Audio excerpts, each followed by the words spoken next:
Welcome to episode 92 of the Thunder Underground podcast. My name's Trent. As always, I'm joined by Jason. Hello, hello. Hey, we're at episode 92. We're inching closer to triple digits. We're getting closer. Yeah. That's all right. Yeah, we're getting there, people, and we appreciate you. Keep tuning in. That's right. If you're a new listener, thank you for that as well. And you might be a new listener if you're a friend or fan of Erik Kluiber, because that's our guest this week. And it's a good one. Yes. We've got a pretty lengthy talk with him, talking about all the music stuff he's got going on and some of his history as well. We're going to get into that here in a bit and also play some music, some of his music. But before we get into that, we had a couple other things we want to talk about. Okay. First being, like, just a little bit today before we started recording this, we found out something. Yeah. Which is Even the Dogs has decided to split up. Yeah. Great Tulsa band, Tulsa-based. We've had them on the podcast. We've played their music.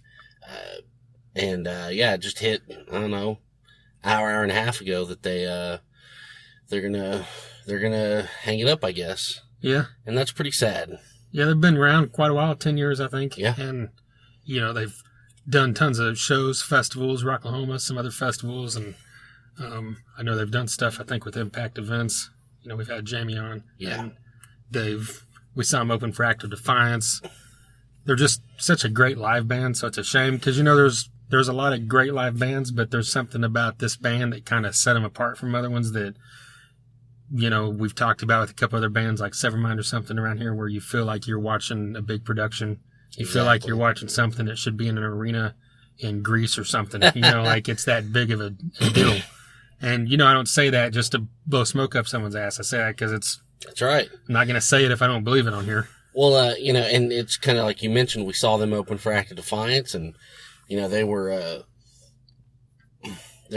cool enough to have us along with them as their special guests, that show. That's right. I was really impressed. I mean, and I said this on that episode, was you were just kind of resonating what you just said. You were really seeing something that was just more than an opening band. They had stage presence. They sounded great. They're talented. I mean, Eddie, the vocalist, makes it look so easy. I was really impressed, and sad to see him go, but these things happen, and, families and, living in different places and all this kind of stuff, it, takes precedence, and that's understandable. So, maybe we'll see one or more of these guys do something else in the future. Yeah. Yeah, they're in their thing where they're talking about breaking up. They said it was amicable. It's just like you said, as you get older, stuff happens. It gets harder to That's right. to keep this together if you're not active all the time. And yeah. So it's, of course, family and personal lives always take precedence. So good for them to making a decision that's probably best for all of them. And I think one of the big reasons why they're so good is that it's the same core of guys. There's been I know the drummers changed. There's been a couple changes throughout, but, they've had that same core, and their music's just so powerful. And, like you said, we played it twice. You can find lyric videos and stuff on YouTube. Yeah. And it's just, if you like Killswitch Engage and Soilwork, they're just kind of somewhere between there, and it's. Yeah. And if the production is just out of this world. Yeah. I mean, it's so fun to listen to. Yeah. So, yeah, definitely go do that. They said they've got another EP coming even after this breakup, and they're also going to do 2 final shows. I don't know if I would assume in Oklahoma, since that's where they're based, but you never know. Yeah. So we'll obviously bring that up when it comes to happening. But in the meantime, what did happen this past week was Clutch. Yes. And Zakk Sabbath. Yeah, tell us about it. Well, first off, I'm just going to give you a little crap. Okay. I thought I wasn't going to, but then I changed my mind again because it's Zakk Sabbath. I know. I said if it was Clutch and just anyone else, I wouldn't have gave you crap because, we've seen them enough times and we'll see them more. Yeah. But who knows when the chances to see Zakk Sabbath will be there. I know, man. I was partied out, road tripped out. I don't know. Yeah. I guess. So, yeah, you got an excuse. If it was in Tulsa, you would have had no excuse. Oh, yeah. It was in Tulsa, I would have went for sure. It was just one of those kind of game time decisions. I decided, I don't know, man. I'm wore out. So, but hey, I deserve a little bit of ribbon. But anyways, just tell us how it was, especially Zakk Sabbath. We had those two bands, and King also is opening this tour, but King was not there. Got there that night, and there was signs posted around that said, unfortunately, due to family reasons or something, they had to leave, and they missed that, and I think one or two other shows, and they're back on the tour now, so it's all good. So that was kind of a bummer, but, we'd seen him a while back. We're going to see him here again in a couple weeks in town, so it wasn't a big loss for me personally. But that new album's fantastic, so I can't wait to see him again playing this new stuff, Yeah, I listened to it like twice yesterday. It's so good. Yeah, so definitely check out King's Breathe in the Water, because that thing that's like a top 5 album of the year. It's going to be on my list. Yeah. For goddamn sure. Top 5 or 10 for sure. Well, Zakk Sabbath kicked it off, and from I'd looked at all the set lists leading up to that, because I'm a geek like that. Mm-hmm. And he started a little earlier than normal and played an extra song, I guess, since King wasn't there. Okay. And he played almost an hour. It's like 55, 57 minutes. That's awesome. And played, I can just name it off because it's Sabbath. It's easy to remember. He played Snowblind, Children of the Grave, Into the Void, War Pigs, NIB, and I couldn't name it off. Didn't you say he played Supernaut? Yeah, Supernaut. That was the extra song he had thrown in from the night before. Okay. And then I'm forgetting one other thing because there were 7 songs. Yeah. But in typical Zakk fashion, that's 7 songs in almost an hour. Mm-hmm. So that means there's lots of jamming. Yeah, lots of jamming and Zakk solos thrown in. And he did his thing during War Pigs. Was probably the longest one. Oh yeah. Because it's already a long song anyway. And then exactly. He added his touches to it, and he went out into the crowd, with the 70-foot long cable that he had his stage guys holding up for him on the way out there, and went out to near the soundboard and played a few minutes solo out there, and then went back, and he did it with 50 cell phones right in his face, and doesn't seem to care. He does it every night. He did it when we saw his acoustic solo tour. Mm-hmm. So the same style of thing. That's his trademark, Yeah. He does it during the Jimi Hendrix he does it during. Yeah, I know people have seen him do it during the Hendrix thing. So yeah. But he doesn't always do it during Black Label. So maybe it's just when he's not doing that, when he's doing the non-common stuff. Yeah, Black Label might get a little rowdy. That's true. That's not easy. Yeah, that's a good point. But he already has that voice that is reminiscent of Ozzy's. Yeah.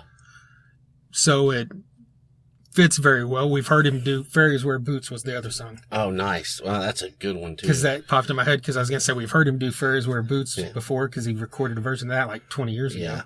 And he's got the vocals that fit perfectly into that, and obviously he knows the Sabbath riffs inside and out. Oh, yeah.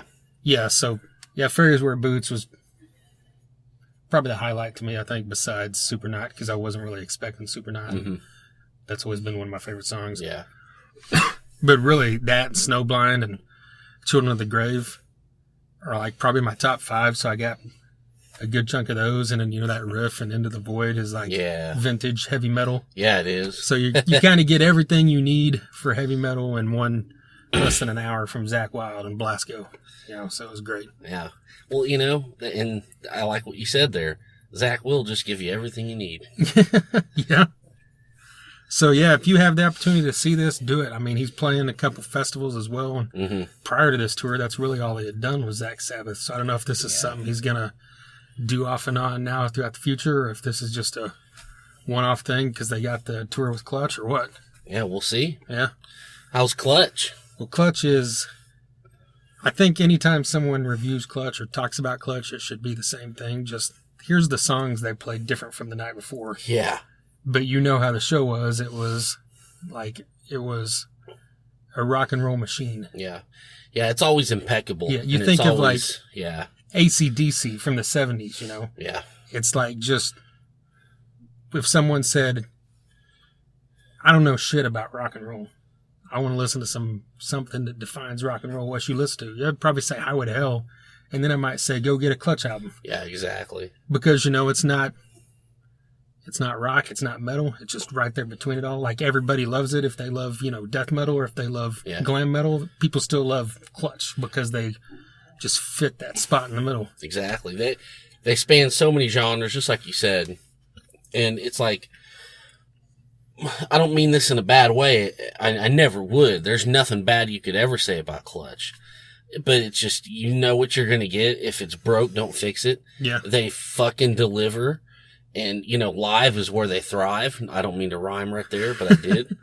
And, I mean, it's just, they're a thing unto their own. And like you said, they're a machine. And it's it's kind of funny. It's, you know, it never varies, but you can never get enough of seeing them live ever. Yeah. You know what I mean? Yeah, which is cool because if you know what you're going to get, but you still want to go every time. Exactly. And you know they'll be in Tulsa. Yeah. You know that'll happen. Yeah. They've always been, you know, big about playing Tulsa and Oklahoma City, you know, because they always get good crowds, and there was a good crowd there that night. And, you know, there's a lot to be said about 4 guys playing together for 25 years as well. That's right. It's the same 4 original guys that started together in like 90 or whenever they started. Exactly. And, you know, I mean, you can't, like I said, you can't say enough about something like that because that just over time obviously builds that live chemistry, I guess is the word. And it's great to see how they've evolved. I mean, we saw them on one of their first tours, you know, when they were just babies. Yeah. And now we see them now, and it's just such a, you know, you feel invested, you feel part of it. It's just a great deal. And they're like, if you're haven't followed them a lot or know about their live shows, it's like every single one is different. Yes. You see 10 shows in a row, you're going to see 10 completely different shows. Yeah.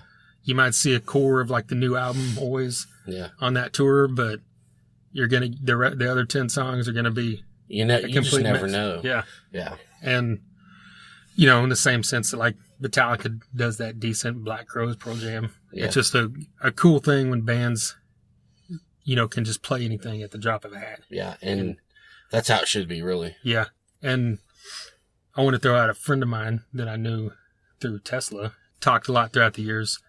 And I've seen him at some shows, you know, here and there over the years, was at this show, and he's from Alaska. Wow. And he's such a huge fan of Clutch that he flew in to Oklahoma City a week before and then drove to the shows leading up to that one, which were, I think it was Raleigh, North Carolina, Memphis, and Little Rock, and maybe one other one. Wow. You know, and then he stopped and saw like Eric Johnson, a couple other shows in between there as well. That's badass. Just made a trip out of it. Yeah, definitely. And he does that with bands he loves because most of them don't come to Alaska. Yeah. But anyway, he mentioned that one of the shows before that he had saw, they started playing, I can't remember the song, but they started playing a song they hadn't played in a while and played it for about 45 seconds or a minute. And then just one of them said cut, because it just wasn't going right. Yeah. So they said, well, let's just cut that, and they started playing something else. You know, and that's... Hey, that's live, man. Yeah, that's live, and that's cool that they're willing to just, hey, fuck it, let's throw this in. Yeah. Like, well, this isn't working, screw it, let's do something else. And people... Just throw it out there, yeah. You know, people won't care, because everybody at a Clutch show loves Clutch, you know? Yeah. Yeah, it doesn't matter what they do. Yeah. Well, I'm sure we'll see him again soon enough. And that's, I'm drawing a blank. Psychic Warfare. Yes. This album was on our list last year for best of, if you want to go check that out. The podcast from the end of 2015. That's just a great, all killer, no filler, straight through. That's how we like it. Yeah, and they played 6 or 7 of those songs. Yeah. Have we rambled enough about other stuff? We should talk about Erik Kluiber. Yes. Well, before we do that, let's play the song. Let's get into this song, yeah. Yeah. This song is called Iron Vessel, and it's by Ironaut. So check this out.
when you try and leave me, I will lash out on you. In your iron vessel, I will keep you.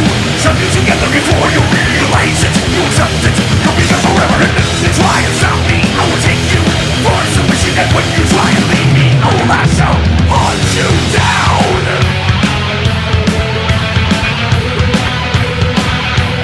Hunt you down.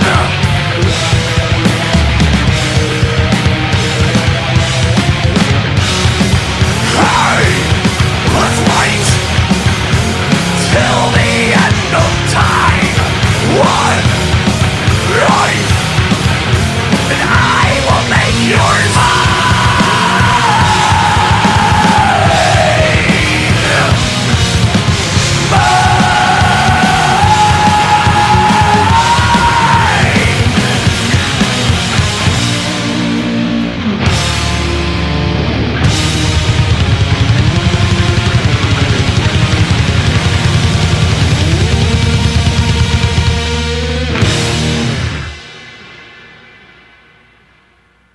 That was Iron Vessel from Ironaut. It's a brand new track. They've also got 2 other new tracks, Fire Eater and what was the other one? My Little Girl, which I remember you said you were a big fan of that one. That's a good one too.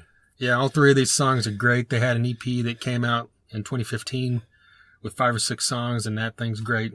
This is just, ties into kind of, we're talking about Clutch and King, it falls into that vein, and a little bit heavier in those two, but that if you like that stuff, I think you would like Ironaut for sure. Yeah, that's a good group to put them into, and there's just one of 2 things Erik Kluiber's got going on. He's got Void Vator and he's got Ironaut, and this was a pretty good conversation. It was cool to talk to him. Yeah, I love that this song has like that real kind of Viking metal stomp throughout the verses and stuff, but it's kind of packaged into the more stoner metal kind of vibe. Yeah, so it's kind of a mix of the 2 things, and it's just right up my alley. Yeah.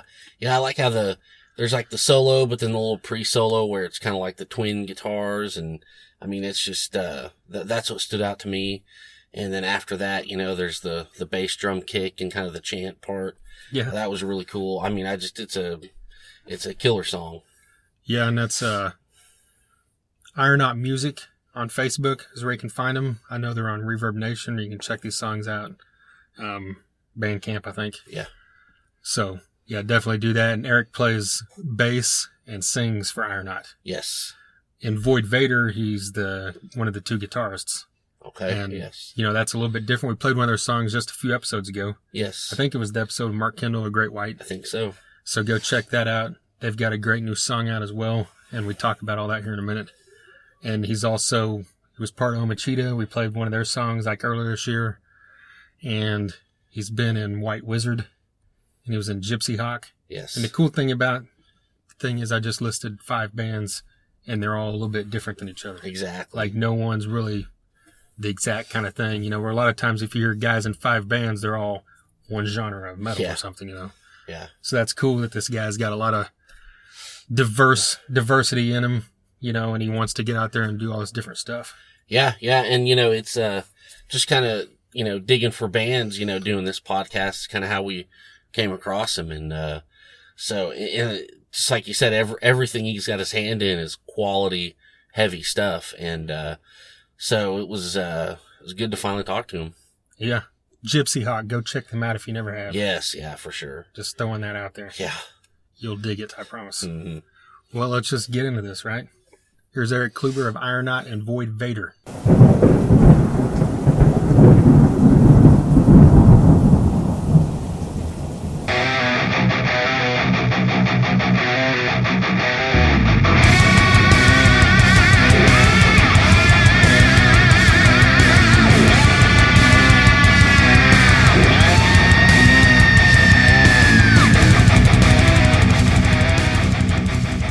This Time Have Come singles out from Void Vator. Sounds great. Got the video out. So what are the plans here? Is there an EP coming shortly? There's definitely an EP. It's just about mixed. I mean, it is mixed and mastered, basically. There might be a few more tweaks. I think we're waiting on artwork. We're using an artist named Ryan Bartlett, and both Ironaut and Void Vator have used him for projects. So I think that's what we're waiting for, and we hope to have it out towards the end of the year, beginning of the new year. Okay. So it'll be a full 5-song EP, and that's our first step. We've already got 4 songs for the next EP. Right now, we're just writing at our rehearsal studio up in North Hollywood. Cool. Well, any plans to tour with that and all that kind of good stuff? We'd love to. Yeah. Absolutely love to. I'd love to just get a show outside of Los Angeles. You know, we'll see if anyone's interested. Meaning, yeah, I'd love to do it. I've done it before, booking DIY tours. We'd have to get a van together and book the shows and get the funding together. So I really hope that we do that. Yeah, both bands need to play. Personally, I think we'd keep it. It would not be a national tour. It would be West Coast. It would be maybe up and down the West Coast, or maybe to Texas and back would be the biggest things. I mean, I'd like to start small and do San Diego. Orange County's right around the corner. The Bay Area. Those are great places just to start. Cool. Talk about how the formation of Void Vator came about with meeting Lucas and German and putting this whole thing together. Yeah, the drummer's name is Herman, but spelt German. Oh, okay. Yeah, they're both from Uruguay, and that's the enunciation of it. Well, after Gypsyhawk broke up, I had to find new bands and new projects, and I was playing around just finding new people to jam with. I met Pat and jammed with him a few times. That had yet to really even be off the ground. And so Gypsyhawk broke up in the summer, and I'd say by late November or early December, a friend of mine just called me up and said, "Hey, come out and jam. I know that I hear you can play guitar okay." So it was real casual like that, and I almost didn't make it. There was no stipulation about what the band is or if it was even a band. It was really just a jam, and I don't like just to jam. I find it incredibly boring. But I was sitting at my house watching Netflix, and I was like, get off your ass and go show up. Go play some guitar. And so I met Lucas then. At the time, it was a completely different rhythm section. It was a different bass player and a different drummer. And we started a band. It was fun, and it clicked very naturally. So I just decided to ride it out. And then about 6 months later, there was a lineup change, and we got Herman, which was the drummer that Lucas came to the United States with from Uruguay. And then we found Ian Shea a couple months after that, maybe 3 months after that. So that's how it started.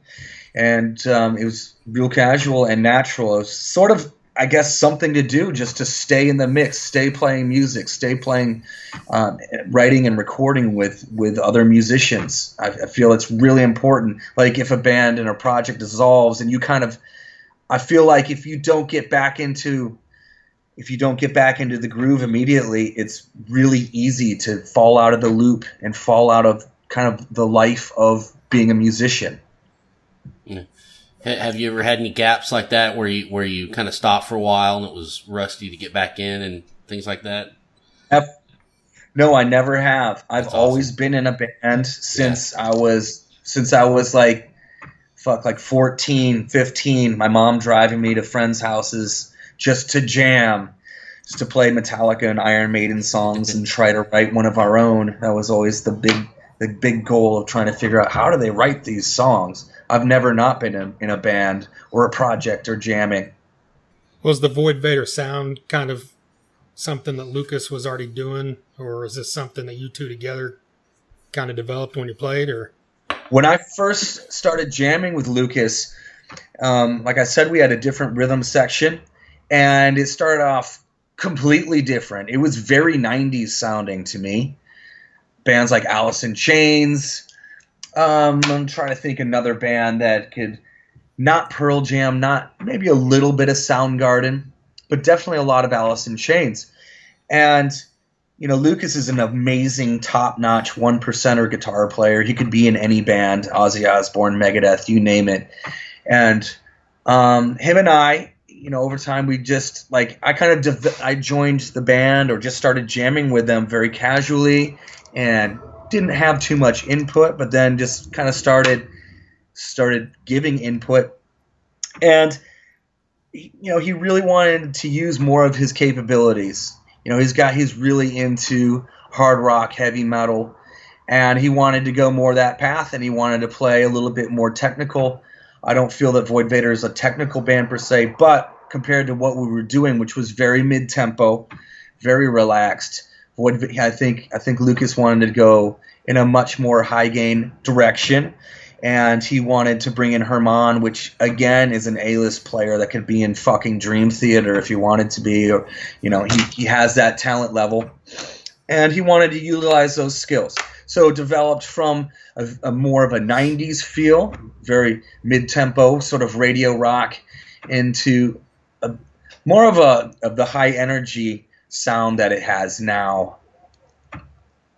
So, yeah, that's how it developed. Well, talking about Ironaut, I mean, I assume this is your baby, basically. Was this something you developed from the ground up? No. Yes and no.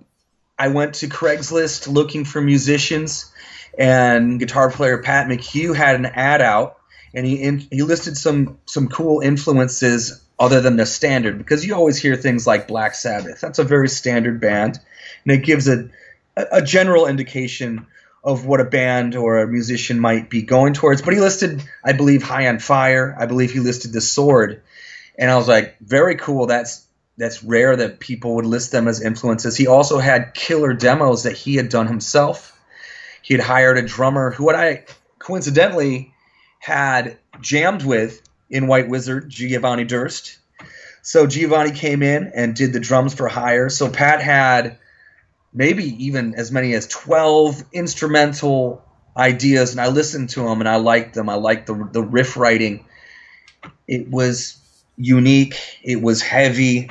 I felt the stoner vibe. I felt a metal vibe. I liked that the riffs were not generic stock riffs. So I talked to him, and he was looking for a bass player. So I went out to jam with him because I had a bass player. I have a bass. And I played bass with Scattered Hamlet. You know those guys, right? Yes, oh, yeah, definitely. Fucking killer guys. Yeah. I did one tour with them as a bass player. Had a blast. There was talk of me. I almost I learned a bunch of Holy Grail songs because at one point they were looking to replace one of their bass players. There was like a slew of tours where it seemed like they replaced a bass player every tour.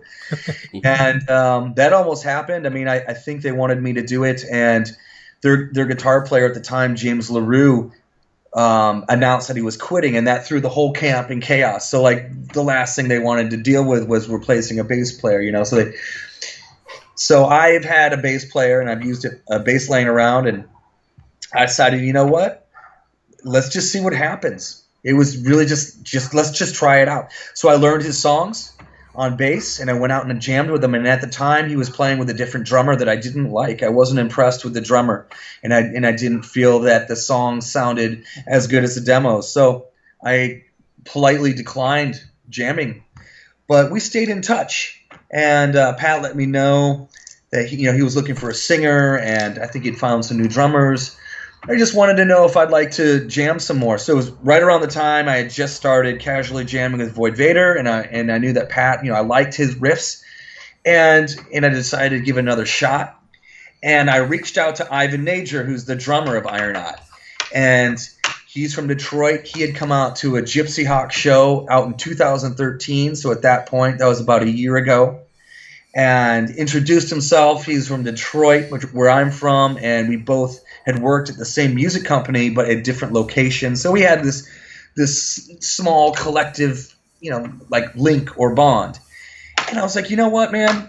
I knew he was into this same exact bands that both Pat and I were into, including High on Fire, including The Sword.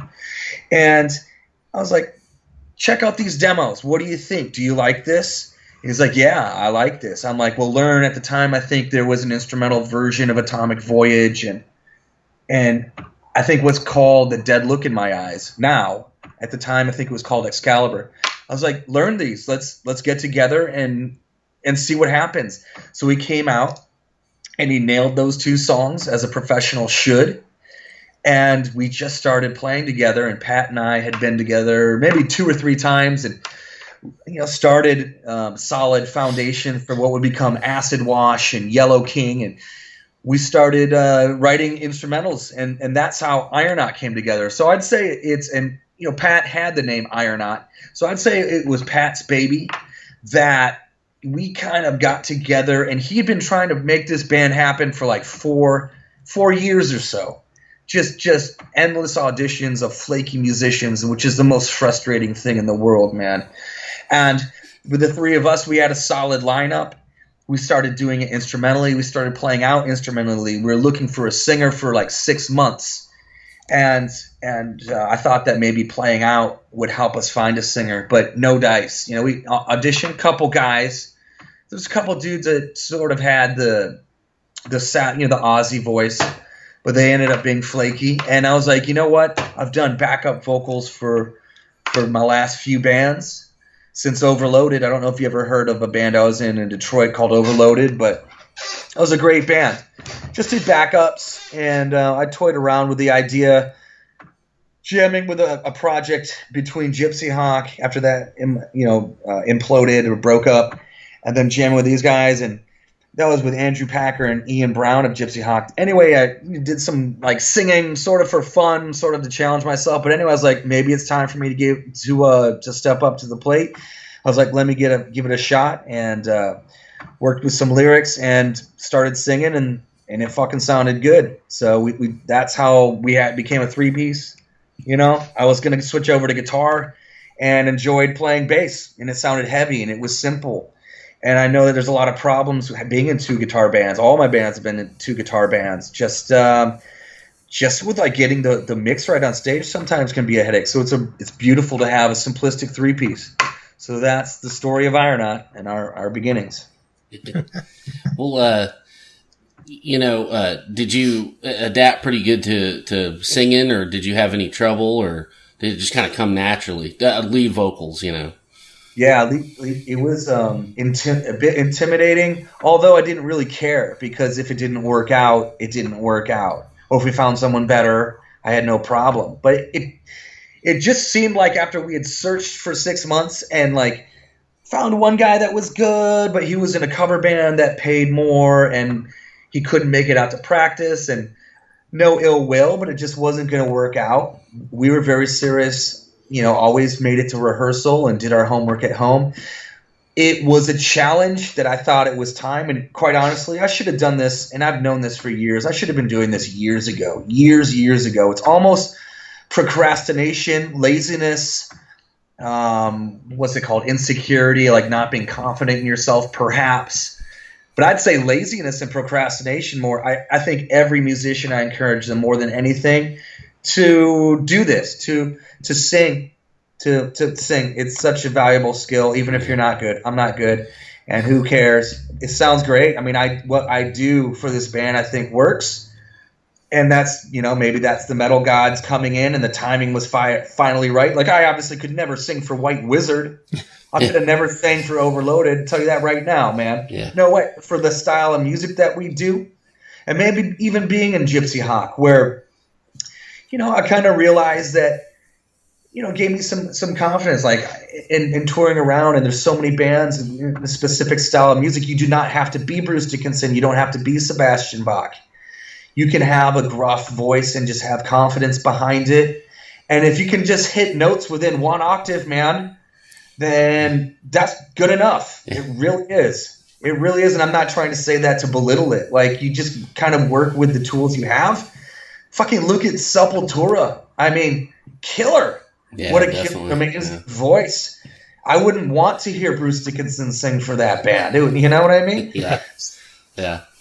So it was a challenge, and I don't know. I just did it, man. I just did it, and I think it worked out well. If anything, I think I learned in the beginning to kind of simplify the lyrics, meaning I wrote way too many words. Like, I was trying to tell stories. I was having fun, but there's sometimes when first bridge is different than the second bridge, and then you mix the lyrics up. I've literally many times sang the second bridge where the first bridge is supposed to be and just had to switch them. But you realize, man, dude, that's just not necessary. You're making it harder on yourself and for people to sing along, in my opinion, which, you know, people want to sing along. Yeah. So that's my best answer for that. Cool.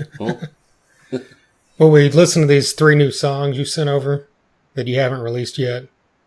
They sound great. Are these coming out like on an EP or? I'll tell you what, man. They're actually out now-ishness, meaning on our Big Cartel store, we're selling a bundle, which meaning it's a shirt and the new songs digitally, the debut EP on CD, stickers, and I think that's it. Maybe a guitar pick or something. But yeah, I think tomorrow I'm going to upload them to Bandcamp, and then we're going to get them on CD Baby. So the cool thing about CD Baby is it'll get it out to all the popular digital distribution sites, including iTunes. But it's out now. Okay. And I guess more officially tomorrow at Bandcamp. If anyone knows the site, great site. You go there and, you know, you help support bands you like by buying the music digitally. But as far as a physical release, no, we don't have the money to do so. And I think we have really good product. There's a number of options. We might choose to release it physically in the future on our own. I mean, it might mean a 7-inch single split with another band, or, you know, we could release it as a full album included with our EP. So we could do that on our own. What I'd like to do is I'm hoping to spark interest from a record label and have them come in and have them market it, have them push it, have them release it physically as they see fit. So it's, at this moment, is completely DIY, and that remains to be seen. But I feel like, you know what, the music's out, it's done, it sounds great. There's no need to keep this secret. Let's release it digitally. So if you guys get a chance to play it at any point in this conversation or this interview today, that'd be great. And then if anyone likes it, pick it up on Bandcamp. Download it. Support the band, please. Yeah. Oh, yeah, definitely. We'll play it. Thanks, guys. Yeah, these were produced by Paul Fig. Talk about how that came about and what that was like working with him.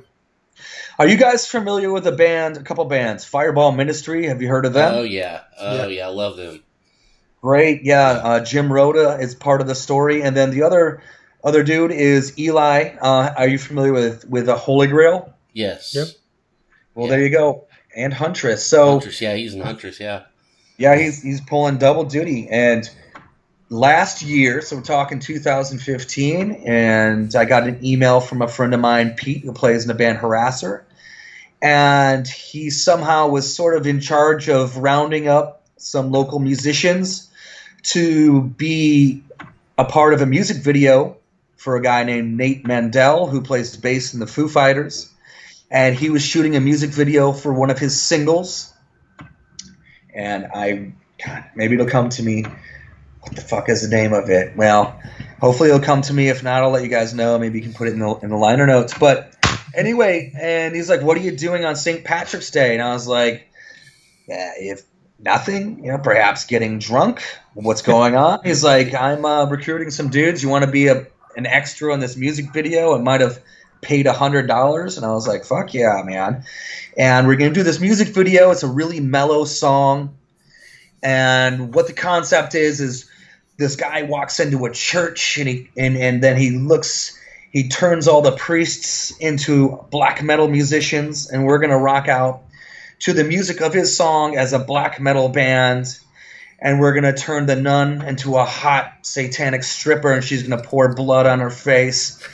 And I'm like, this is great. Let's do this. So I can't think of a better way to spend St. Patrick's Day. So we go down, and it's at a, I guess I'll call it a soundstage warehouse in downtown Los Angeles. And they had, a little bit of catering, and there was a makeup girl. And come to find out, one of the other musicians is Eli Santana, and he played bass, and my friend Pete was a singer. I did guitar, and Pete's buddy played drums. So we were the band, and Nate Mandel was this, twisted, deformed goblin that came in and cursed the church. So that was pretty fucking cool, man. So the guy who produced it was Jim Rhoda. So how this ties into Paul Fig is at that same time, Ironaut, had been together about 3 months, and we'd written a bunch of instrumental songs. And I was like, let's fucking demo this stuff. And I talked to Jim, and I knew that Jim was totally into recording. And I was looking for a studio, and I'm like, Jim, do you know a studio that would work within a budget and record one of my bands? We were looking to demo. He's like, yeah, mine. Call my buddy Paul Fig. And to me, that's what I love about this town, Los Angeles. That's a huge connection, and on so many levels, just to kind of have a coincidence, out of nowhere call to be an extra in a well produced music video to be with some friends, and it's produced by Jim Rhoda, and he suggests Paul Fig, who's an amazing producer. If you look at his credits, that go from Ghost and Alice in Chains and Stone Sour, and I think the Canadian hockey fucking anthem with the drummer of Rush, which is hilarious right now. What the fuck is his name? Neil Peart. And Huntress's last record, and that's just huge. I mean, and he's gonna. So we talked to him, and he comes out, and he names a budget, and we're like, absolutely, works within our budget. And to get that type of stuff is what I love about Los Angeles. So, so we started talking to him, and then we made the decision of like, are we going to stay instrumental or sing? And then so I stepped up to the plate and tried out the vocals. And I was like, you know what? We're going to spend the summer rewriting the songs for vocals, and seeing if this works out. I've got to write the lyrics. I've got to make this happen. I've got to sing and play at the same time. So it was a big challenge because we were going to do either or, but we chose to record an instrumental EP, and the result is what you have right there. That's how we met Paul Fig. That's great. That's awesome. Well, you mentioned, getting into the lead singing, all that, playing bass, playing guitar. Like whenever you get on stage live with the different acts doing that kind of thing, do you prepare different? Or is it just natural, just whichever way you're going? It's natural. I've got to be honest. I don't warm up for shows, and I haven't for a long time. And it's, I suppose maybe it's because, I'm not playing super shred metal. But what I like to do is try to decompress and try to let the stresses of the day. If anything, that's what I believe is going to take you out of the zone. I try to get into some sort of performance zone, but most of my shows are always club shows. I don't take them too seriously, meaning I try not to freak out about them. That's how you screw up. I think when you overthink things and anything in life, you always mess up. It's really not a big deal. This is what we do. This is what I've been doing for 20 years.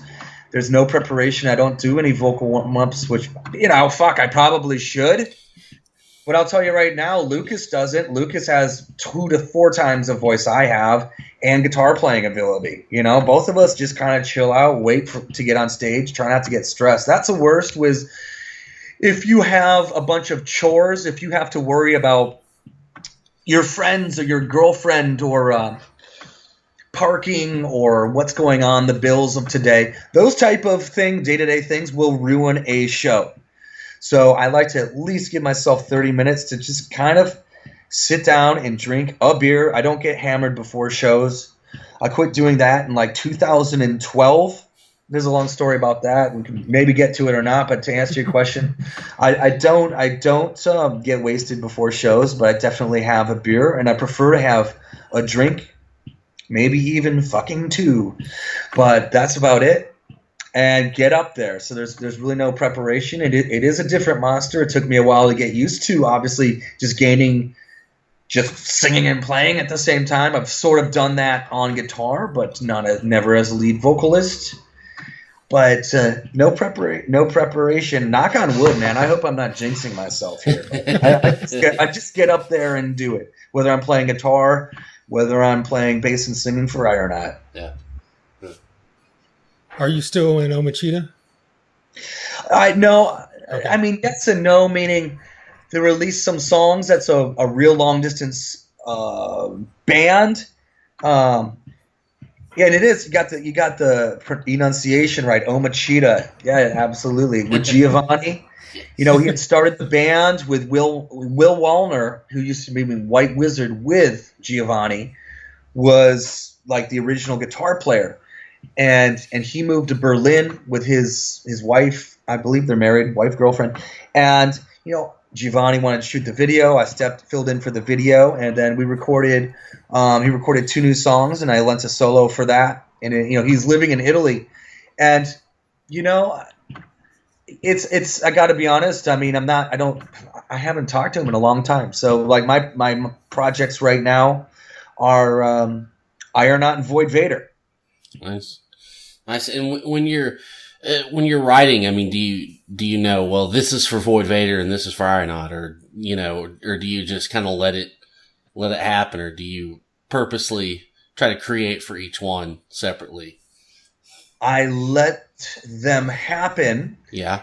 And they're definitely what I do love about it, and how it's worked so far is each band is so different.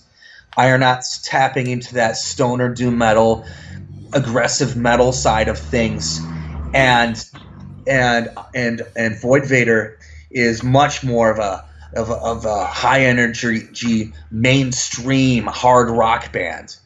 And the writing processes, they're completely different. Sometimes I'll have ideas that I know will be appropriate for one or the other. And in Void Vator, Lucas comes up with the beginnings of the songs, the main foundation, and then we run with it and we rehearse it live, and then I might add a part, we rearrange them, etc. And Ironaut, a lot of times I'll come in with a riff. A lot of times Pat has a million riffs, so it'll start with one of our ideas and grow organically from there.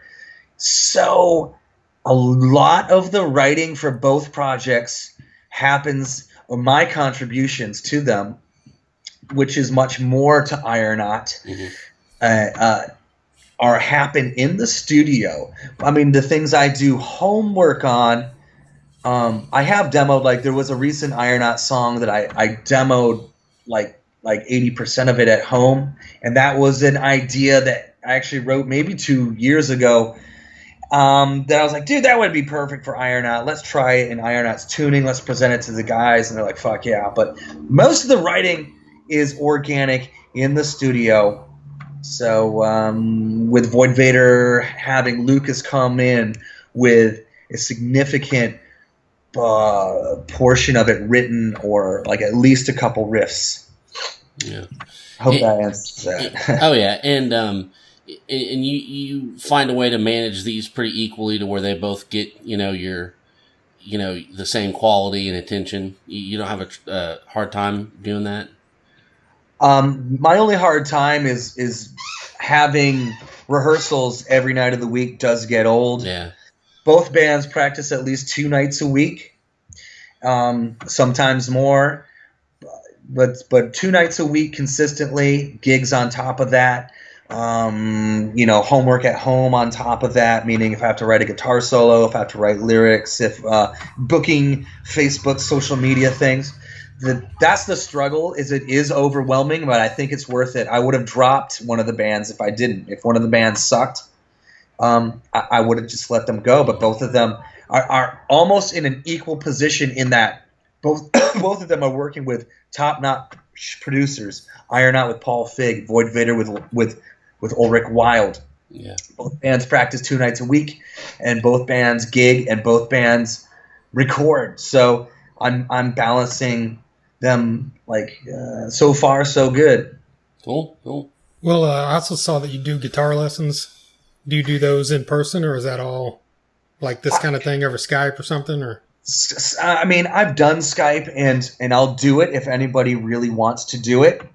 I don't think it's a really good interaction. Guitar lessons, the reason you pay money for guitar lessons is the one-on-one interaction that I don't think can be replicated over the internet.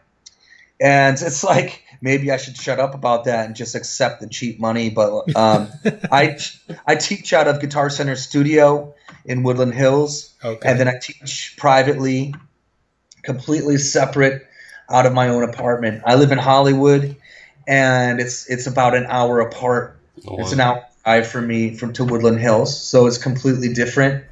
And I do guitar lessons. I have a YouTube channel that I'd love people to check it out. I think there's some great content on it. I do a mixture of things. I do guitar solo lessons where I'll perform the lesson and I'll break it down. So if anyone truly wants to learn them, I think they're a great explanation of what's going on. And I've changed. There's some old lessons from when I was still in White Wizzard, and there's some newer lessons. So it's kind of neat to see the different attack and angle on them and the different equipment I've used. And I also just do scale exercises, which I think are really beneficial for beginner or intermediate guitar players that want to learn scales, just like a boot camp, just just something to play along with and drill this in your head. But that's my main source of revenue, absolutely. So youtube.com/Erik Lessons, and I teach out of my apartment. That's the best deal for anyone, but you just kind of have to be around the area. Yeah. It's Hollywood, California. I will do Skype lessons. I've done them in the past. So hit me up if anyone's interested in that. I charge, I think, a very reasonable rate, $40 an hour. And, it's not cheap, but at the same time, if you ever hire a personal trainer, I think it's going to be at least that, 3 or 4 times a month. So, yeah, I do prefer, I love having students that are serious about it, not meaning they have to be freaks and practice 8 hours a day, that people that really want to learn and have a passion for it, and we have a great time. And I love seeing people get better. And a lot of people, the biggest challenge is learning how to apply the theory side of it. Anyone can read a book, but to actually internalize it and be able to navigate the entire guitar neck and improvise in any key and understand what's going on with the chords and what to play, that takes some serious time. It took me a long time to unravel that mystery, and I think I'm really good at that. So that's one of my specialties, man. Yeah. Was it all rock based, or do you do any other styles, or teach any other styles? I mean, I'd say rock is my specialty, rock and heavy metal, but the theory is applicable in all right. Units. And I use a lot of. Sometimes I use. I have kind of a blues curriculum, because I feel like if you can't hang with the blues, then you can't hang with anything. Yeah, that's a lot important. of people skip that. I've actually been teaching some beginner jazz standards to some of my students to help them improvise in different keys. And so that's been a part of my curriculum as well. I'm pretty well-rounded, man. I went to the Atlanta Institute of Music. I took jazz and classical theory and performance at the Wayne State University in Detroit. So I do specialize in rock and metal with the delivery, but probably teach quite a bit more theory than most rock metal guys, because I feel like most rock metal guys, I guess, would concentrate perhaps on licks and speed, which is great, but I really like to get into the theory and being able to understand your instrument 100%. Yeah. I'm pretty well-rounded. Well, I know you did a decent amount of touring when you were in White Wizzard and Gypsyhawk. Do you have any good road stories, any bad gigs, anything? Scattered Hamlet, too. I did two tours with Scattered Hamlet. I mean, I've got a million stories, and it was sex, drugs, and rock and roll. Absolutely, I lived that lifestyle 100%, and I was hammered probably 90% of those nights. Probably me and my buddies, drinking buddies in the bands I was with and the bands we toured with. We had a lot of great times, man.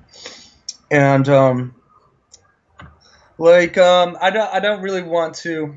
Yeah, I don't really want to get into any Nikki Sixx stories like that. I really don't. I mean, it's kind of cliche and passe. And if you weren't there, it's hard to really appreciate, or I'd have to like write it down to present it right. Yeah, it was sex, drugs, and rock and roll.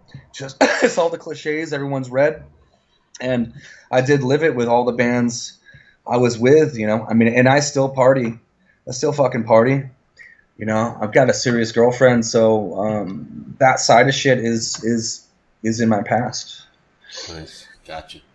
You know what I mean? Yes, this is kind of weird talking or bragging or reminiscing. There's some really cool shit that, I guess like, guy talk and whatnot, but I don't really feel comfortable talking about that stuff. But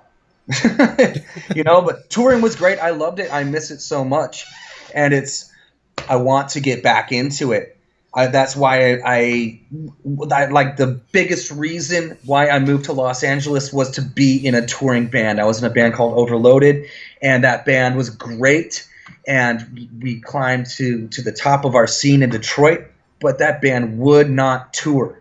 And it got old, and everyone got really frustrated because that band in the Midwest is actually a beautiful place. You have so many amazing cities within 2 to 5 hours of you. And I just wanted to be in a real touring band.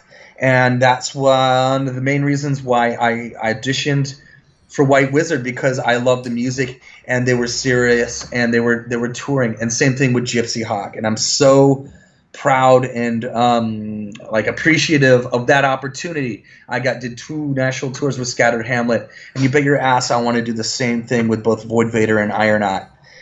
And like right now, it's just not a reality. It's not a reality. I'm trying to get out there, and I want to get there again. And it's a lot of work. The work has to be done ourselves. At this point, we've built ourselves up to like the recording and getting material out there and trying to establish ourselves on a local level. And both bands definitely need to get the fuck out and play regionally, not just Los Angeles. And we all know that. But it's easier said than done. I want more than anything to get back there again. Yeah, those are the greatest times in my life, being on the road, and it changes your perspective on life because you just forget about the day-to-day. All you have to worry about is getting to the next town, unloading your gear, setting up, performing, kicking ass, loading your gear back, and partying. I mean, what fucking better life is there? Yeah. That was life every night. Every night. And the only reason we didn't party maybe one night is because like we were really hungover and sick, and we just needed a day off just to recuperate. I mean, we've all been there where you just can't like even think of drinking. It's like, man, I gotta. But I'd say 95% of the nights we fucking went as hard as we could, man.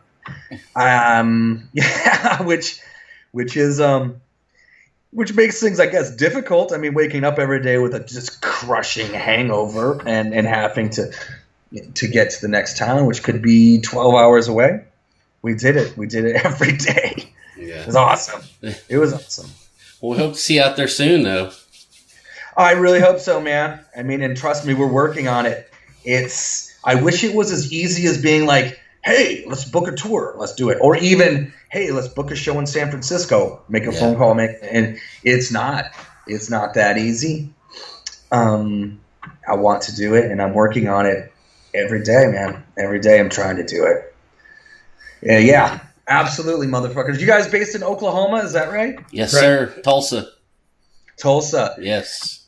So let me think about it. When did I meet you then? Was that on the Gypsyhawk show at that like really small kind of biker club with Valiant Thor?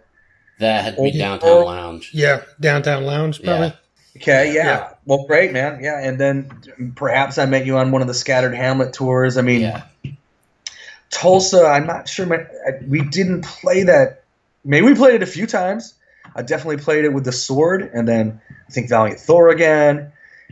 Fuck, man. I hope we make it through. I want to do it more than anything. Yeah, definitely. Have you heard Low Country? No, I have not, and I've got to be honest, I'm not a big fan of acoustic guitar. I'll give it a shot. I've always been a big Sword fan. I still think Apocryphon was their best album. Yeah. And maybe it's because that was a tour I did with them, but I like everything from the songwriting approach. I love it. And then High Country was cool, like quite a bit more mellow. And then I'm sure I'll check out Low Country, but I'm just being honest. I'm not into acoustic stuff, man. Like, Book of Shadows, Zakk Wylde stuff. I think I listened to it back in the day, but I like fucking heavy metal and rock and roll, dude. Oh yeah, hell yeah. It translates well. It's cool to hear the songs that way, but high country is cooler just because that's what you think of with the sword, Yeah, man. And I love them live too because they're so heavy. Yeah. So heavy. Great band. Yeah. Yeah. Definitely. You got anything else? I think that wraps it up, man. We appreciate your time. Hey guys, thanks so much for reaching out and just fucking. I appreciate so much that you guys are interested in up and coming bands and bands that are a little bit maybe off the radar. Yeah. Not typical and the scene and heavy metal music and rock and roll just needs you guys like you so much, and so just keep doing what you fucking doing. Thanks again. Yeah, Yeah, thank we you. appreciate it. Yeah, very welcome. There you go, Erik Kluiber, bassist, singer of Ironaut, guitarist of Vator. He's got his hands in many other things as well. Great to have him on here. Thank you to Erik for taking the time to do that. And as always, thank you to you for listening. If this is your first time listening, go back and check out all our other stuff. Definitely. Yeah, we talked about the Sword in there. He's a big fan just like us. We had on one of the guitarists from the Sword, Kyle Shutt, way early on in our time here. That's right. We've had on Wino from The Obsessed. We've had on Kirk Winstein from Crowbar and Down. Yeah. So if you dig Erik Kluiber, I think you'd dig those kind of guys. Definitely. We've also had on everyone from bands like Drowning Pool and Soil and Nonpoint, Act of Defiance, Megadeth, Yeah. Great White, as we mentioned earlier, because we played Vator on that episode. Yeah. Let's go back and check out Time Has Come. Trickster. We had Mark Torian from Bullet Boys. Delacoma, Miss May I. Joey Allen from Warrant. Yes. And like we were talking about Even the Dogs earlier, we've had Eddie Green on. That was episode 53. Yeah, go look that one up. Yep. Some other great stuff from our area. Besides Even the Dogs, we've had on guys from Screaming Red Mutiny and Driver, Blackwater Rebellion, Machine in the Mountain. Severmind. Yeah. Severmind. Rocket Science. Yep. All kinds of stuff. And we've got a lot of stuff coming too. That's right. Yeah. Actually, the next episode, I believe, will be two of the members of Guns Four Roses. Okay. Which is obviously a Guns N' Roses tribute band. Yeah. And we had on the guy that does Duff and the guy that does Slash. Yeah. And we saw them live. They do an excellent job. They did a real good job, and it's really cool that's something different for us, to get that kind of angle, that kind of take. So this is a good one coming up. Yeah, because we talk about how they got into it and what goes on with it. And then, of course, me being the Guns N' Roses fanboy, doing some Guns N' Roses questions, because obviously they're fans. Oh, yeah, they have to be. That's what they do. Oh, yeah.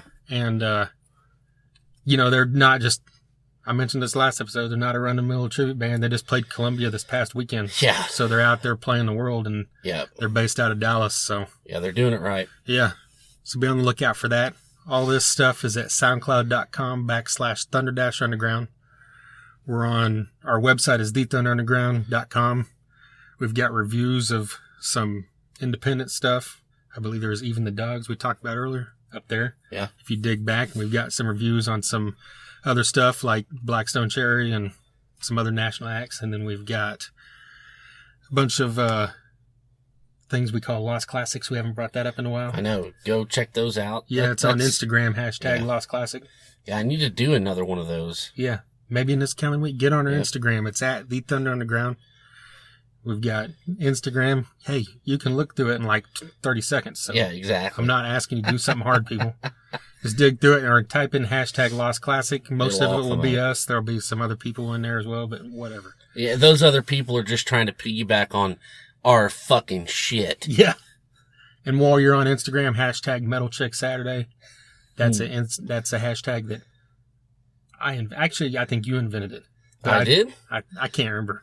I posted some chick like a year ago, and you hashtagged it, and that's our thing now. I'll take credit for it. So dig through that. I think you'll like what you see. Even though you didn't fucking do one this past weekend. I forgot. That's okay. That's all right. So thethunderunderground@gmail.com. Send us your submissions for Metal Chick Saturday. Right? Yes. And also, if you have a band, want us to hear your music, or know about you, whatever, send it there as well. If you have someone to suggest to us, same thing. We've also got t-shirts for sale, koozies for sale. That's right. Hit us up there. We're on Facebook at The Throne Underground, Instagram, YouTube. We've got some reaction videos to the 2 new Metallica singles. We've also got some more stuff on YouTube coming as well that's separate from the SoundCloud stuff. So, That's right. Subscribe to us there at The Throne Underground. Check all that out as well. They're not as lengthy as these podcasts. They're like 10 to 20 minutes. So throw that in between your time listening to this and the Nerdist. All right.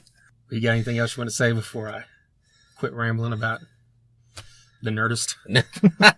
No, I think we're good. We're Okay. good. I have no more to add. All right. We had a good episode. Yeah, it was. Thanks again to Erik Kluiber. Check out Ironaut and Void Vator. And until next time. Thunder Underground, y'all.